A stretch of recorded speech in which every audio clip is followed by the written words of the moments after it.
Okay, hello everyone. Welcome to our panel for the This Working Dad Cares campaign that Superkin, Mirza, and Fathering Together have been working on these past couple of months as we build towards Father's Day. Really excited to have these panelists with us to really talk about what does paid parental leave look like, what are the benefits we get from it, and ultimately how we can make a system-wide change so that dads and parents everywhere have that opportunity to be with their kids from day one, building those emotional connections and really playing dad as we are all want to do. So I have with us today three outstanding dads, Russ Funk, Kevin Denny II, and Matt Burke, they all are in various stages of their fatherhood journey. I'll let them get into that in a moment. But Russ Funk, I've known for about a year now. He is an educator, activist, advocate, and organizer. He dabbles in a lot of different areas, but ultimately is working towards a gender equitable and racial equitable world, and does a lot of consulting around that with for-profits, nonprofits, and community organizations. We have Kevin Denny, who comes to us from Paid Leave US. He is a dad who has worked and become an advocate in this arena, while also delving in computer software and engineering design work as well. Got to pay those bills and keep things moving. And we'll let him share more of his story. And then finally, we have Matt Burke, who comes from Denver, Colorado, and Stripe. He is very active with PTA.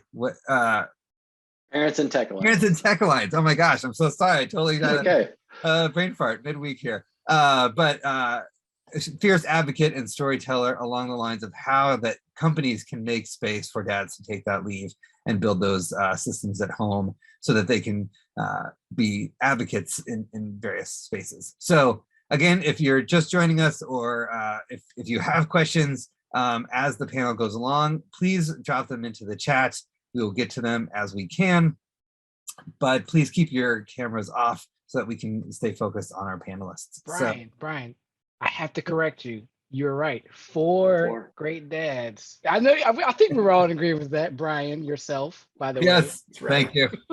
Thank you. And then there's me. Yes, I'm the co-founder and executive director of Fathering Together. Our whole purpose is helping to change the narrative of fatherhood and really turn dads into advocates for positive change. And so today we will be focusing on, from the get-go, how does that work and what does that look like with paid parental leave? So thank you, Kevin, for calling me out on that. So we've got four excellent people on camera talking about their experiences, and I will chime in as needed. But for now, let's turn it over. I'd love for you all to further expand on your own introductions and what you do, the kids you have, the partners you have. As you answer this first question is really, when your children came along, what did your leave look like? Was it a paid parental leave, or was it a voluntary stepping away from your careers? But feel free to kind of just share what fatherhood looked like as you started off. And Russ, why don't we go with you, then Kevin, then Matt. Great. Thank you, Brian. Appreciate the opportunity to be here. As Brian said, I am Russ Funk. I am based in Louisville, Kentucky, born and bred Southern boy. Happy to be in this part of the South right now. Although, given our current state of the legislative affairs, I don't know that. Anyway, so another conversation. Yeah. Our child is 12 right now, and when Kieran is their name, when Kieran came along, I was doing consulting work, and so and a lot of that consulting was in the same lane that I'm doing now. A lot of activism, a lot of consulting around gender equality, racial justice. And so my parental leave was, unpaid, take time off, because as a consultant, right? If you don't work, you don't get paid. But I was privileged to be, for the most part, have an opportunity to actually do that. I did have one, I remember vividly, I had one gig in Portland, Oregon, I think like 2 weeks after we brought Kieran home. And leaving that early was gut-wrenching. I was gone for about 5 days. And I found myself like completely distracted when I was doing my work with my people in Oregon, and had to apologize regularly because I would just be in mid-sentence and start crying, or I forget where I was. You mentioned, Brian, you demonstrated the brain fart situation. I mean, just couldn't focus as well because like 90% of my attention was 1,000 miles or whatever it is back home in Kentucky, thinking about how I left Amy to this burden, to this newborn 24/7 for 5 days in a row. And the guilt that I felt around doing that to her, the loss that I felt of missing 5 days of Kiernan's life when he was only 2 weeks old. It didn't go well. Went well-ish. But I think, for someone from the consulting space, I wish I had had a better planning around taking more time off and actually taking it off, being able to have a coalition of folks around me to help me think through how do I do this as a consultant, because the other brain drain for me was when I was at home and being present with Amy and Kiernan. A part of my energy was thinking, okay, wait a minute, but I got to get back into like recruiting work and getting, because we can't afford me to take a lot of time off. So it was, I wish I had done more on the front end with colleagues and compatriots to think through and plan through what does it mean as a self-employed person to meaningfully take time off and really be able to be off and focus on the parenting. Good. Appreciate that. Thank you, Russ. Kevin. Hello, everyone. I'm Kevin Ding II. Sometimes people call me K2. I just wanted to put that in there because my coworker is one of the people who has joined us, and she knows me as K2. So I just want to throw that out there. I have a gorgeous, beautiful better half, of course, and we have 2 kids. They're 2 and 4. One is Emma, 2, and the other is 4, KJ. When we had KJ, I was working as a consultant, a tech consultant with Booz Allen Hamilton. They were awesome. And they didn't quite have like a parental leave yet. They were kind of working on it. But what was really awesome was well ahead of time, they literally said, hey, you don't have to worry about anything. What we're going to do once this happens, we'll transition you to another project that just simply allows you to work from home and you get in the hours that you can get in. We are trusting of your work ethic. If there's a day where you got an hour of work in, doesn't matter. You just, and we're already, and I think I love how they did that because they're understanding, like when you're at home and the first weeks, actually doing a little bit of that is kind of a break. Like if you're allowed the break, that is, if you have your duty and you're off duty or whatever you want to call it, and you're given that time, like, all right, maybe I can do a little work. Concentration on work. And then you go back to this, this newborn and supporting your better half. That was an awesome experience. And one of the best experience I could explain if a company doesn't actually have a policy, but they're flexible. That was just like perfect example, perfect. And of course they do now. Just they have it in place because that also goes to what if you have a manager who's like, I don't care, right? But right, and that happens because it's a large corporation. But then, unfortunately, when we had our daughter, I was hired by iHeartMedia right before, and I had let them know the situation was before my son. And the manager that hired me said, the same thing. You don't have to worry about that. We'll work it out. We know we don't have a policy. It's pretty bad here. We're very aware of it. We'll work it out. No problems. Well, I wasn't on that same team when my daughter came along, and I just happened to be on part of a task and a project that was like the heart of iHeartMedia and iHeartRadio and I'm a software developer, by the way. And so that didn't fare too well. And I had to actually literally fight to be like, I'm staying here 9 to 3. My better half needs help. We don't have anybody here with us. So I know we have the capabilities to do remote work because I've done it. And you're just telling me no because what? I was looking for answers. Nobody could give them to me. So I also started a petition because I also asked around for women who were there who didn't have leave also because they didn't have maternity leave. What was their experiences? And they had worse experiences. One was said, oh, I had to return back to work a day after. And I was told I needed to come back. And I said, whoa. So I actually first was contacting HR asking a whole bunch of questions. Why don't we have this policy? How is it set up? And most of the answers were, well, we don't believe in home birth because, well, that doesn't work with our insurance. And so the insurance covers whatever if they're in the hospital to give birth. So they're like literally directing women how to give birth and how they'll be able to have time off with their child. And I was like, that's not going to work. So I just did some Google searching, and guess who came up? Hey, Leave US. And all I wanted was, how do I go to HR and ask some questions and get some understanding about how to go about doing this? And they gave me all of the resources. And then I said, I think I need to start a petition to get them to understand your employees need this, and we're big enough to handle this. And so that's where that came about. And I became a target somehow because they didn't like that I was talking about this publicly. You can find me all over on the internet about speaking about this and kind of trying to be quiet while I was working there, but then I became really open. And so that experience was really bad. And me and my manager it didn't work. And then I was let go.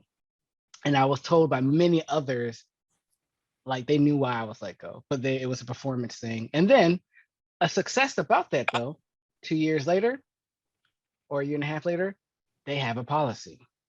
And everybody's like, Kevin, finally, we know that the work that you did and the sacrifice, quote unquote, that you made was part of why we have a policy now. So the great thing about that was the ending of that story. And I'm so happy that people are having that opportunity now. So, and like Russ, when I was having to fight this, it was just difficult. And my better half has, and she's allowed me to say this publicly, has suffered from not post-traumatic, but postpartum depression and those types of things we know is real. And how can I even be a part of helping that if I'm not at home at all, helping her with things and saying, I have to kind of go to work, or why can't you be here? Why can't you do that? There's still some of that now, but that's co-parenting. So we got to work on that. It's the fun part. But yeah, that's how I really got into this fight. I'm very open about it. I'm not aggressive, but I'm very firm about why we should have this and what that means about putting families first. And that's how I landed into this fight. And I've never stopped ever since. I've always been vocal. I've always been about kids. Even before I was a dad, I was always a mentor. So I've always had interest in like family time and dads. And my dad was home, his dad was home. But I have friends who never had dads who were home.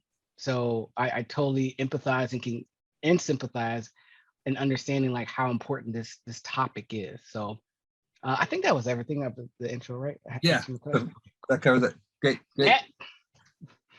Thank you both. I'm flattered and inspired by both of you.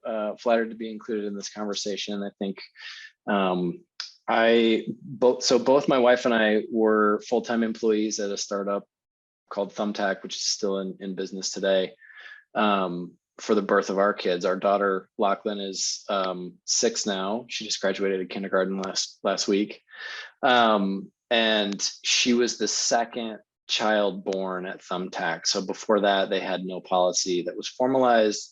There was a couple parents on staff that were parents of older kids that had already gone through that and didn't need the full policy to be developed. But the company kind of took its cue from the state of California, which is where the headquarters is based. And both of our kids were born in California. So Quinn, my wife and my hero in every sense of the word, got, I think the policy was up to 16 weeks, dependent on the method of delivery, which felt very invasive and antiquated. I don't blame Thumbtack for that. I think it was just following the lead of the state at that point. So she got 16 weeks, which I was very grateful for.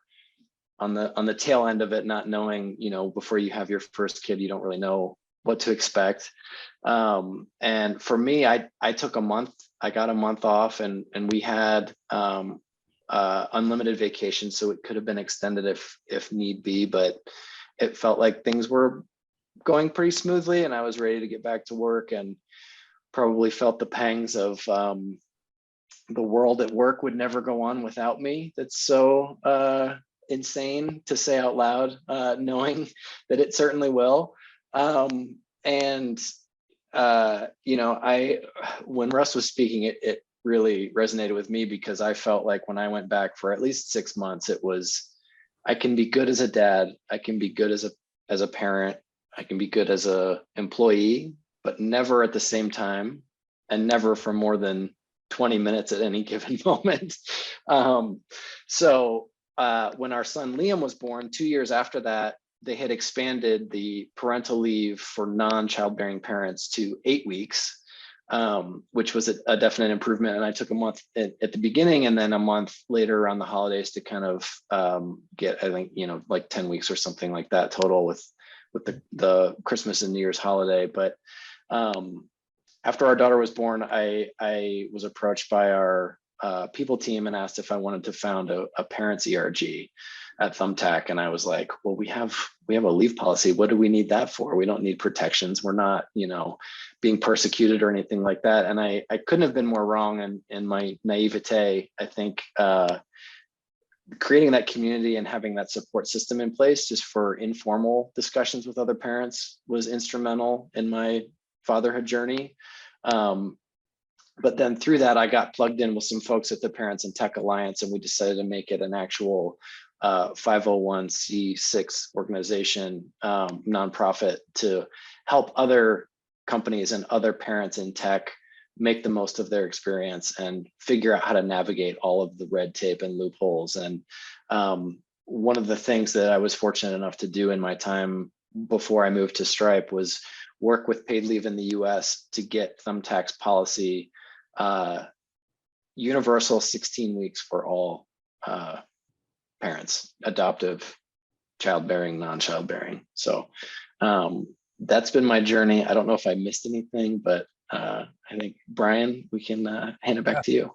No, I appreciate all of it. And I failed to mention I've got an 8 and almost 5-year-old, as she puts it. Excuse me, almost 6-year-old. Sorry. Wow.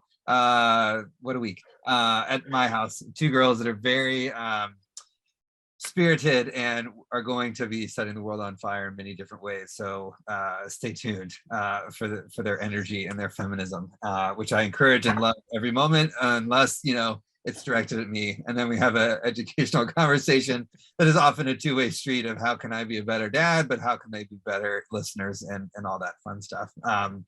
And much of your stories resonated with my daughters. My first one was born, I was working in higher education, and there was no paid leave for parents. So I had to take my sick time, any accrued time off that I had built up. And then with my second one, there was a paid leave, but because of when I started and when the baby was born, I didn't get the full access to the leave, right? And that's since changed at the other place where I worked, where now, no matter when you start, no matter when the child comes, you get access to leave. And I think that's, just 2 examples amongst the ones that you all shared of just the structural shifts that are happening in the landscape as more and more companies are understanding what it means to support their staff and what it means to have staff that are parents, or in a larger sense, which is a conversation to be had at a later date of what our adult needs are being present and what are adults doing to help other adults, their parents, siblings, what have you, as other crises emerge. And this conversation, for those that have been joining, is more focused on the benefits of the newborns that come into our lives, not necessarily all of our family members. But would love to shift to dive more, and all of you kind of alluded to some of the systemic and structural shifts that need to happen, and that the barriers that you all face, but would love to hear more, just specifically, what are some of those structures? Kevin, why don't we start off, if you want to dive back into your own explicit stories, but what are the other stories you've heard as an advocate with Paid Leave US from other dads, other parents who are butting up against these kind of pressures to get back into the office as soon as possible? Yeah, well, I actually took a trip with Paid Leave in US to Capitol Hill, and it was interesting running into all of the dads. So, I shared my very first story with Booz Allen. That was a luck of the draw. I almost kind of call that. But my second story resonated with a lot of the other folks, but they had to choose between keeping their job and still supporting, at least financially, the family, or leaving and then losing that financial support, but then they'll be at home. Me, I see myself, how do I say this? Like, not that I don't care. I'm very fortunate that I'm a software engineer, and I call myself a mediocre. I'm not like super genius. Trust me, I say that with all confidence in my own abilities. So make this very clear. I'm around genius software developers. But I was not afraid, as clearly, to quote unquote lose my job. Now, I still had to keep in mind that my better half probably has some anxieties behind, all right, I support you, but if you lose that job, what we're going to do also with this new kid? And what I found from the other dads was they had other positions where they couldn't be as loud. And that's why paid leave in US was such a great thing for them, because they couldn't necessarily be as vocal as kind of I was, but this allowed them to be that and be kind of protected to some degree, because a lot of them suffered from, they had to work the minute that their child was born, they had to get back to it. And their better halves were struggling, crying and calling them and struggling. And I was like, well, we need to understand that if you want, let's just put it to a corporate, you want to make more money, right? Clearly, if you have employees that are better mentally fit and more productive, you're going to make more money. Not because they're sitting there longer, it's because they're thinking better. They're more productive. And in order to have that, that means the outside thing that you probably don't care as much needs to be intact, or you need to be somewhat supportive of that if your whole goal is to make a profit and you're caring about the bottom line. Because oftentimes the bottom line is oh, well, we can't do that for you because we don't have the money, or that's going to go into it. But it's thinking of it in a longer term.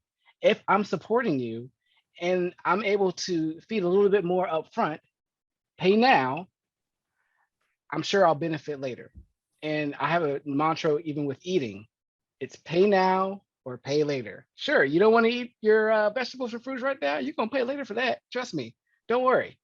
And in that same boat, it's like you can pay upfront now, or you can pay later for this, because you're going to be losing employees. You're going to have to train again. That's money there. So I always, when people start to argue, well, the bottom line, the money, well, if you're doing this and you're investing in it, you're actually probably going to end up more profitable in the future. And so that's a structural, I think, or more of a cultural thought behind corporations that will help with the rebuilding of the structure and including in their policies, like, you know what, this is not to keep it transparent. Like, yeah, we do care about you, but we also care about our bottom line here. And we know that if we do this for you, that this is going to benefit us, and fine, do that. Because we know you're not a nonprofit, you're trying to make money, makes total sense. And that's the things that I kind of grasped from a lot of the dads there, who were like, it's almost like they don't even care about their own profit as well as not caring about ours, knowing that we want to come back to work and we want to be productive. We want this. Yeah, I think I've talked enough on like that point. So anybody else, Russ? Yeah, thanks. I think for me, I'm real aware, particularly as a white dude in white supremacist patriarchy, how privileged I am. I was working for myself. I didn't have these organizational structures. I'm looking around the room, and Brian was in higher ed, and Kevin was in a tech position, Matt was in a tech position, and these tend to be different animals than a lot of the corporate world. Right? This is different than law firms. This is different than doctors' appointments. This is certainly different than folks who are working at McDonald's or, Circle K or whatever. And I think, Kevin, you mentioned it. There's, in my mind, in terms of structural and systemic changes, one is this administrative piece, leave policies, and that kind of thing. But there's also this cultural norms that we've got around what it means to be a dad and what our role is. And a lot of those cultural norms that I experience, again, perhaps locating myself as a white older dad in I was 40 something when Kieran was born. So I was an older dad to begin with. I'm white, I'm in the South. And so maybe that's the lane of the culture that I'm aware of, but there's this idea that our job as dads, particularly with newborns, our job is to take care of her, take care of the mom, be supportive of her, and be supportive of the children, and go out and work and make sure that they're taken care of. Our job is not, in the culture that I'm aware of, and in mine I'm experiencing, our culture is not to build a relationship with our children from Jump Street. Our job is not to build a relationship alongside our partner with our children. Our job is to go work harder so that they have it easier.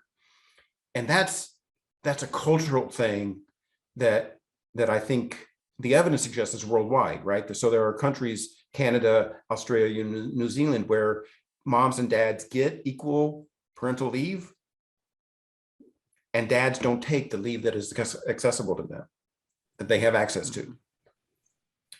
So I think in terms of question, Brian, to your question, I think both of those need some work around, yes, we need, and thank God for organizations like Paid Leave USA that to do that advocacy around, y'all just need to behave your damn selves. We need state and federal regulations that demand that people who give birth or have children, however they get them, provide meaningful leave.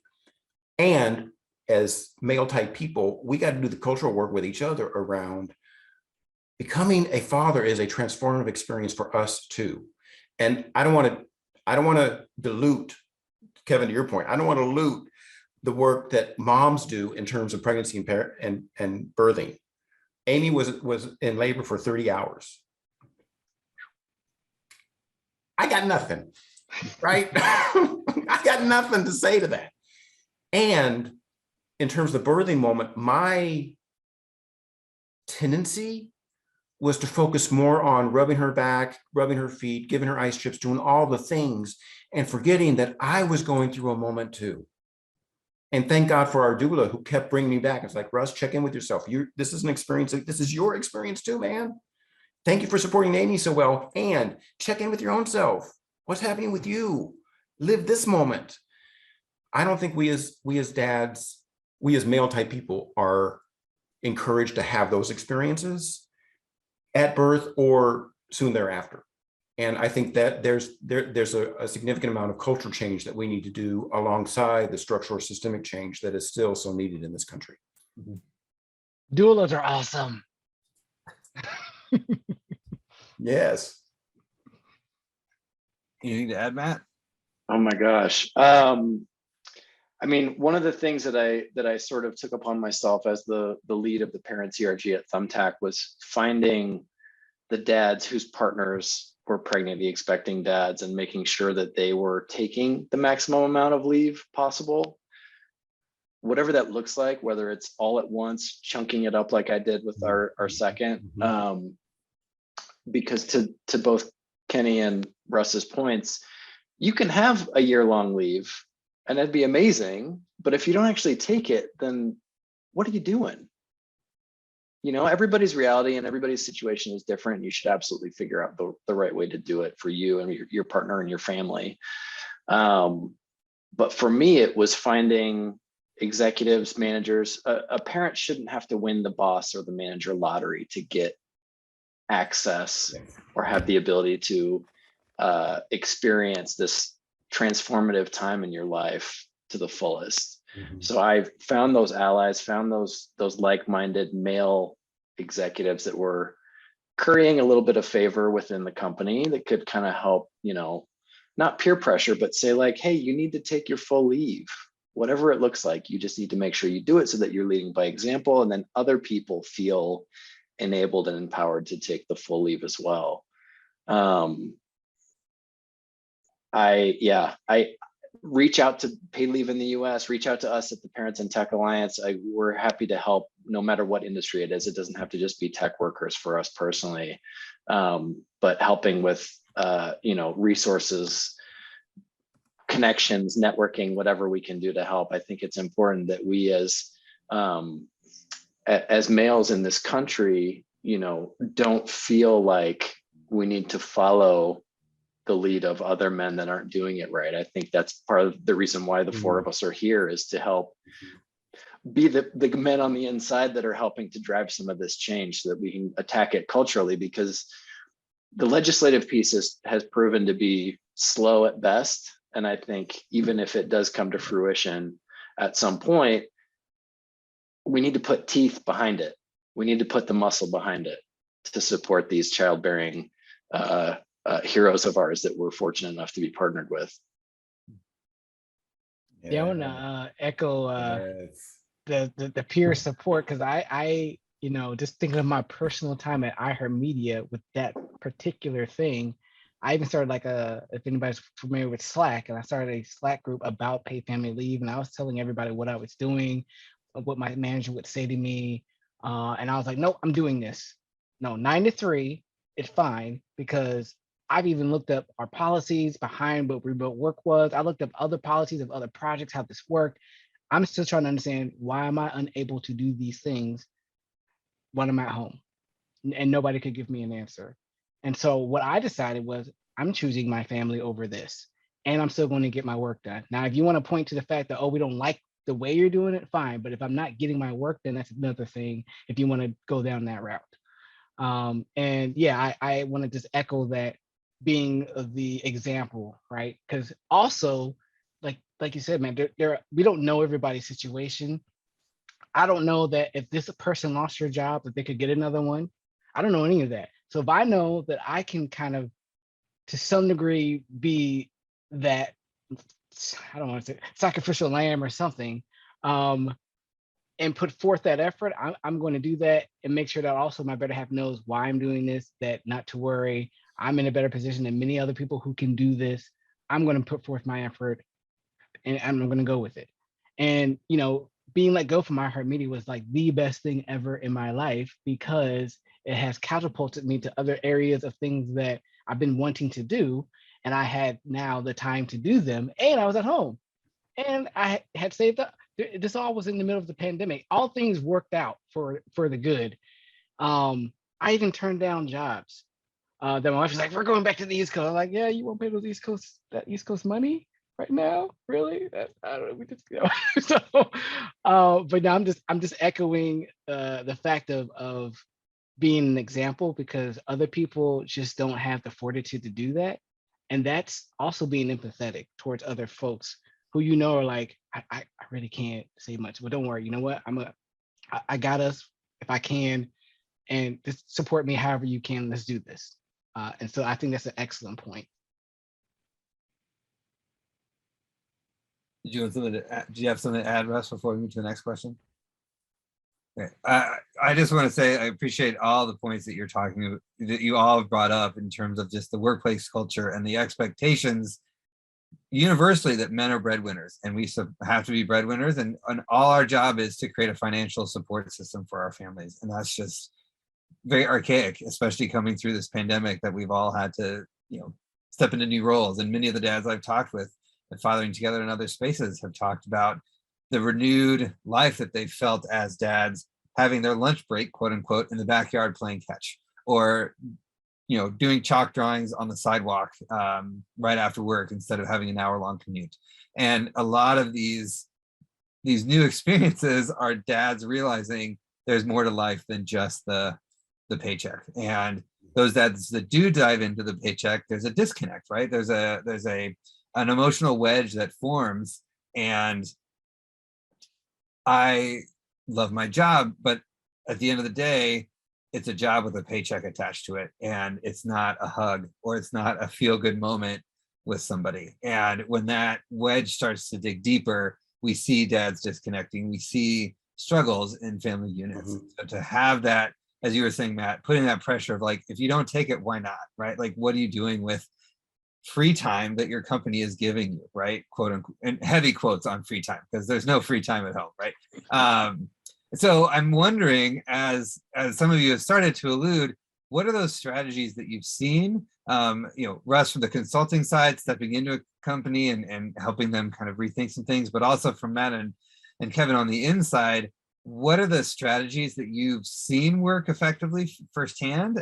Or what are some of those stories you're hearing from other companies, from Pay Leave US, in the PTA network, that are shaping what support and accountability can look like for calling dads into being a dad first and an employee second, so to speak. And let's go with Matt. We'll start with you since you haven't gone first yet. You're gonna put me on the hot seat. Yeah, we'll put you on the hot seat first. It's a great question. I mean, I think one of the things that I've been heartened by with the pandemic, the silver lining for sure, is the flexibility and the toothpaste being irretrievably out of the tube, so to speak, where you have, to your point, Brian, dads, moms, caregivers seeing that there is more to life outside of work, and people aren't necessarily living to work anymore, they're working to live. And I think it's easy for me to sit here and say, you need to figure out what's best for you and do it and go chase it and figure it out. That's one of the reasons why the PTA is in existence, I think, to help sort of fix that or help to address that clean slate shock that can happen to people when they're so overwhelmed by all the choices and all the factors and variables that come along with bringing a child into the world. And, you know, I would just say, find your localized community and create it and build it. Find other dads in the neighborhood, find dads on Slack like Kevin did. Create those channels, find those places where like-minded dads are at. You know, talk to your manager, unless you talk about it, you never know what somebody's going through. That's one of the things that I've found that's been the most rewarding for me, and one of the reasons that I get so much joy and fulfillment out of these types of events that we're doing right now. You know, my wife went through some pretty severe postpartum anxiety and depression. I thought, you know, it would be a Lifetime movie style where she's like over the crib with a knife in the middle of the night type of thing. And it's not sensationalized like that at all. And I started writing about it just in a purely cathartic, I need to talk it out and write it out to feel better about it. But I also went through my own postpartum depression and anxiety after our son was born. I didn't expect it because I didn't have that with our daughter that came first. And so you think it's going to be the exact same, silly me. But, you know, the more that you stay silent, the more you're isolated, you're going to feel hopeless and overwhelmed and like you're all by yourself, but you're not. That's the great thing about this community and this initiative, is that we care as dads.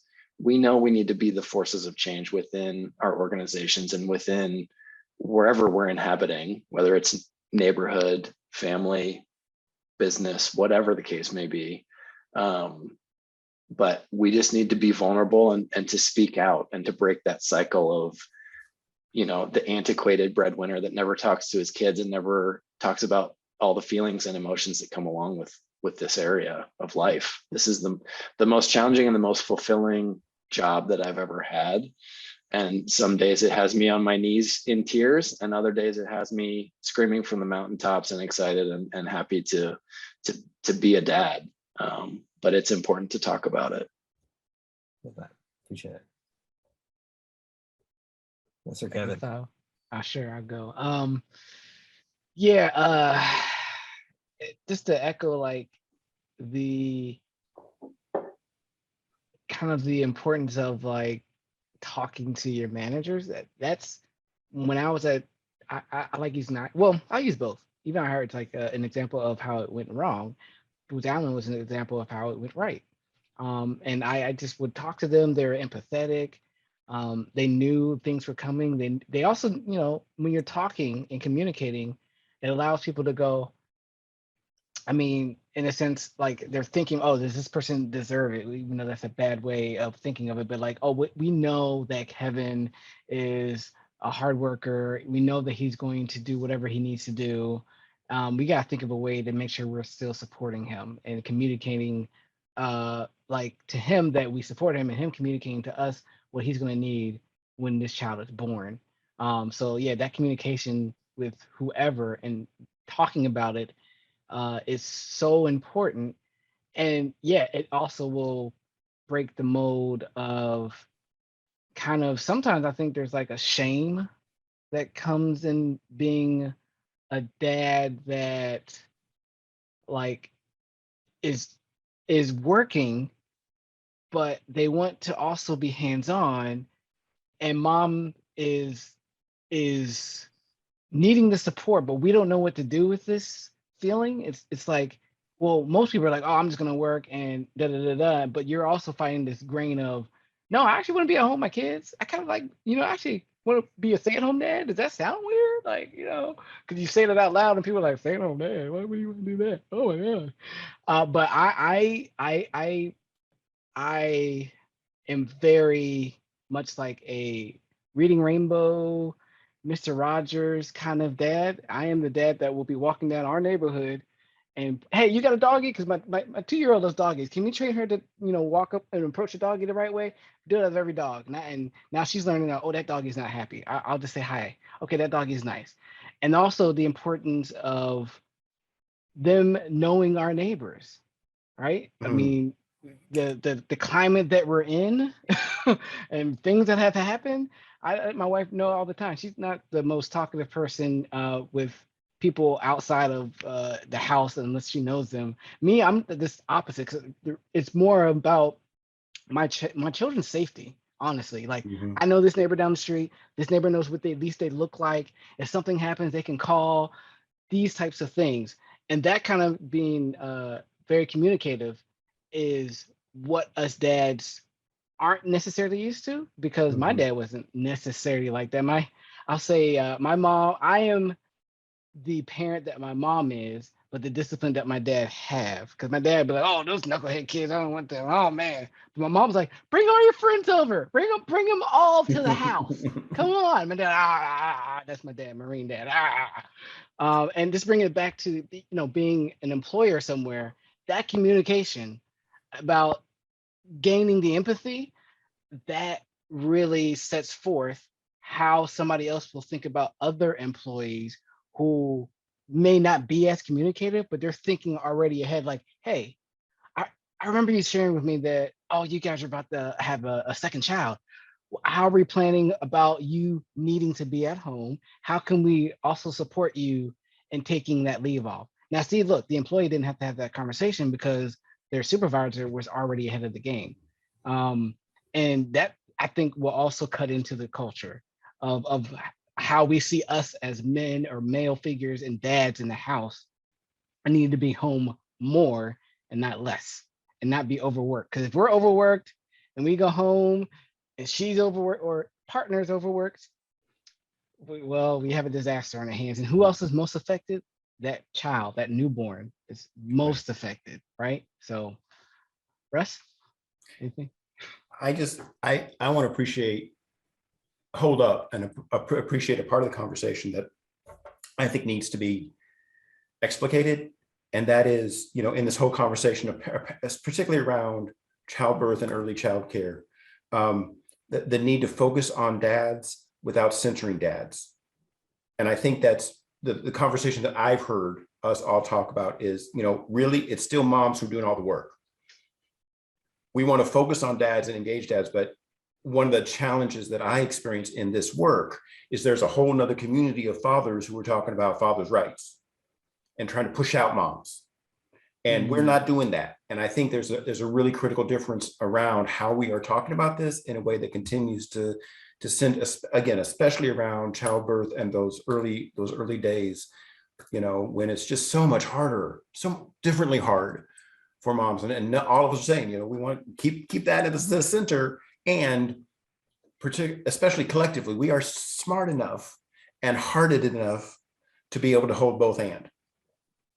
One of the things that I think it's also important to acknowledge is that this question of parenting leave and how we are meaningfully a part of our children's lives and how culturally and structurally that's supported doesn't just last for the first year of that child's life.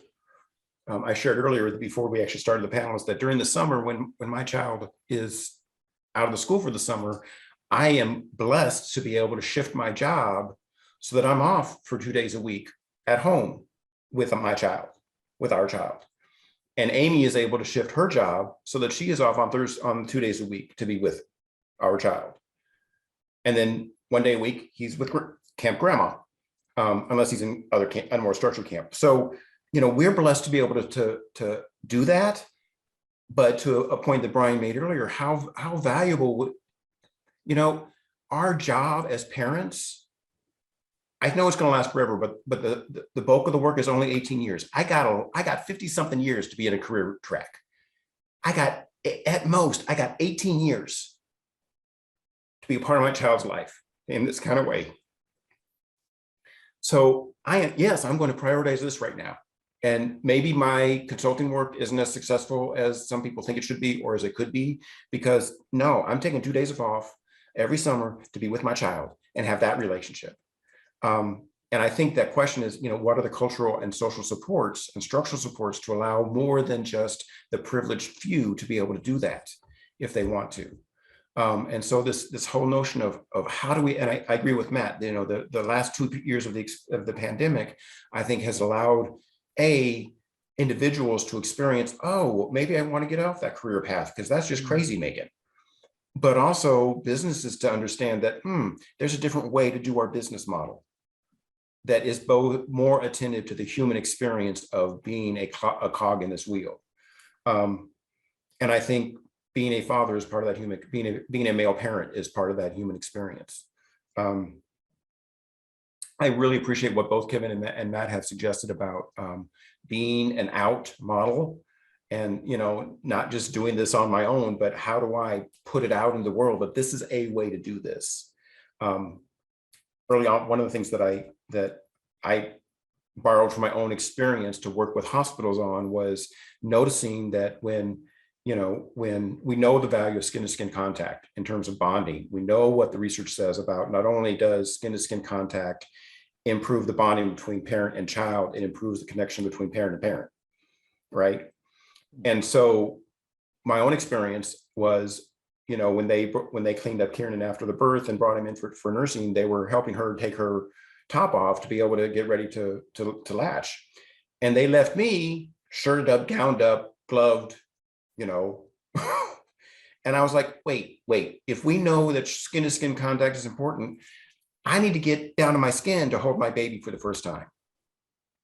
Well, that became a policy initiative that we worked with that hospital, and now it's grown in some of the other hospitals in Indiana and Kentucky, where now that whole notion of, you know, bring the baby into mom to nurse feed and tell dad to take your shirt off because, you know, this child's stomach's about that big, this big right now. And so in a minute, they're coming to you and we want you ready.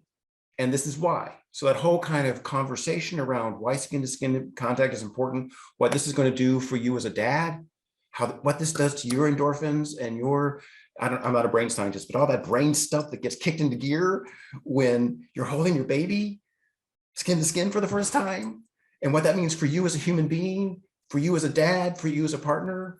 It's all good. So take your damn shirt off, man. Those are the kinds of examples that we can bring into this and start shifting the culture around how we show up in our children's lives and be a part of our children's lives and be business people too. You know, to Kevin's point, one of the things that I've learned is that there ain't no way in hell I could be a stay-at-home dad. I need my work, but I need my work in a way that to Matt's point, that allows me to be the kind of dad that I can be, not that distracts me from being the kind of dad that I want to be. And that's all I got for now. Do we have any questions from the? Well, I just wanted to pause on that note to say, just to drill down on the importance of, like, we still have our human bodies and needs and energies. Like, we still need to work. We still need to fuel our hobbies and our interests. You know, this is not the benefit is not at the expense of our own mental health, right? Like, and there's been many dads that I've talked to that love their jobs. When I married my wife, the first thing she said is, I'm not a stay-at-home mom. And I was like, great, we need your income too, right? So I think there's so many families that are not in a position to just have a one income structure. Mm-hmm. So, you know, the end goal of this conversation, this campaign, is not quit your job and be at home with your kids. If that's the route you want to take as an individual, that's up to you and your partner and your close, you know, financial advisor to talk to, right?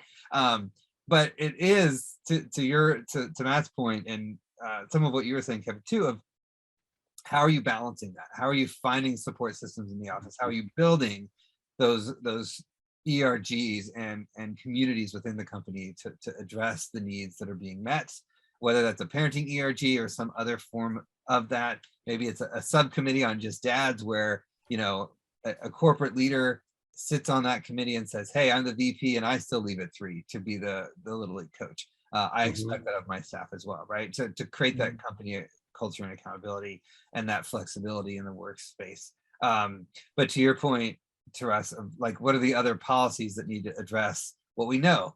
And yeah, I definitely did skin to skin. It's important to keep the diaper on the baby. So I will put that caveat in there. Learn that awkwardly the hard way one time, but so if you're listening in and you've never done skin to skin, make sure the diaper's on. Just saying. You'll thank us later.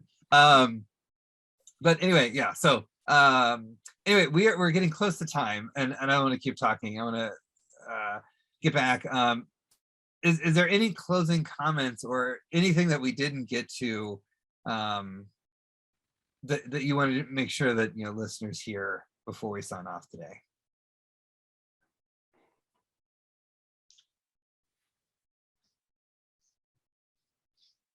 And it's okay if you don't. We covered a lot of ground. I think, you know, in 50 minutes, we didn't solve the world, every problem, but we definitely drew to light and spotlighted some ways to get to some solutions. So if there's no closing thoughts or strategies, no worries there. We can wrap up as it is. Yeah, I don't have any closing thoughts or anything. I was looking at the chat, and I know I think Jake had left, and he wrote something about what's the opportunity costs mentally and financially. That's what we can talk about regarding employee health and retention. That was earlier during some of the structure challenge. Yeah, and we kind of got around to that. So I didn't even look at the time. I'm just looking at people chat. No, it's okay. Yeah, you I didn't readdress it because you kind of all got there. But yeah, I think cool. The bigger question in many respects is what's the bottom line? Like, what's the new bottom line? But Emma, yeah, we have time. Go ahead and unmute yourself if you want to chime in and ask your question. Yeah, totally. Thank you. But other than, you know, obviously parental leave, which we've all talked about, are there any other benefits that could be, you know, company sponsored or government sponsored that y'all have, you know, heard about or seen maybe in practice in other countries? I know that there's sometimes like a child care stipend. Is there anything like that that you have explored or would find like beneficial, I guess? Great question. Matt, anything from the PTA? Yeah, sure. I'm happy to chime in here. There are a number of, like in Colorado, for example, they have been squirreling money away with pandemic relief funds to jumpstart universal childcare, which would be before kindergarten, so pre-K. And I think a lot of different states are in a lot of different positions financially, politically. But I think one of the things that we can agree on that are some of our first world brethren that are doing it right with the expanded, you know, years long leaves and things like that is this universal care where it's actually at a high level, and it eliminates a lot of the, or at least addresses some of the barriers and friction points that you see when you're talking about different income levels, different areas that kids are growing up, and it helps to kind of level that proverbial playing field. There's a lot of different companies out there that work with companies to provide that from a private perspective. I say yes and to all of the above. Like, why not leave? Why not universal childcare? Why not all the things to help kind of combat the cultural barriers that we've been talking about for the last hour or so? I'm for it. I think everybody should be for it, right? Senators, right? Representatives in state level and national level, write to us at the PTA if you need help. You know, the takeaway, Brian, to your question a minute ago, nobody knows if you need help unless you ask for it. And one of the things that I make sure that I do with my friends, with coworkers that I know have a child on the way, is just to let them know that I'm here for them if they have questions. You're going to have a lot of questions and you can read all the books and all the literature and think you've got it down and you're prepared. And kids are pretty good at finding out what you don't know and teaching you through experience. To Brian's point about having a diaper on for skin to skin contact, like that is one of millions that you'll come across throughout your kids' lifetime. And I think just speaking up and supporting one another, whether it's a dad supporting another dad, a mom supporting another mom, vice versa. If your friends are a little bit more closed off and not as talkative, talk to their spouse, talk to their partner. Hey, I'm here. If he's going through something or she's going through something, I have experience with this. That's why I'm so vocal about postpartum depression and anxiety, because I know people don't like to talk about it and there's this stigma around it. But if you talk about it and somebody else goes through it, they might go, I'm not alone in this. It might not be the exact same experience, but I can find that support and create that for myself. And I think we all, especially as dads, not to get cliche, but we need to be the change. We need to be the ones that are saying, this is not right. This is my experience. I want to make sure that I'm lighting the fire for everybody else that follows me. To Kevin's point earlier, be that person that bulldozes the path. Yeah. I would add to that. Brian, Thank you, Matt. I would add to that, to your question, Miss Elaine, I think, I think there's a lot that I can see. I would love to see, particularly for more male-dominated businesses and sectors where there's daycare centers in those locations instead of always either in the gender-neutral spaces or mom's spaces.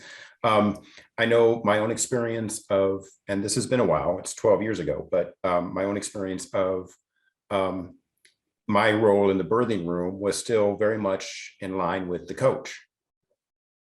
As dad, we are the coach, and I don't want to be the coach. I was an athlete growing up, and the coach's job was on the sidelines yelling directions. And, as a dad, I ain't in charge of the birth. I'm along for the ride, but I am not in charge of this situation. And I don't want to be on the sidelines of my child's birth. So one thing that I would love to see changed is how do I understand why we created the coach mentality as we were moving dads from the waiting room into the birthing room. But that was 50 years ago, y'all. We need another paradigm to think about what is dad's role in the room, because coach ain't working it. So I think shifting that around, and that includes thinking about, in the birthing classes, how do we speak to dad's experience of the birthing instead of solely as the coach and supporting her? That's priority. Again, mom is centered here, and there's a way that we can talk about dads being supportive of, or the non-birthing partner being actively supportive of the birthing partner who's going through the work, who's going through the pain, and pay attention to their own experience as well. That starts at prenatal care, through the childbirth, and into early child care. And I know we're probably at time, so I got a lot more to say, but.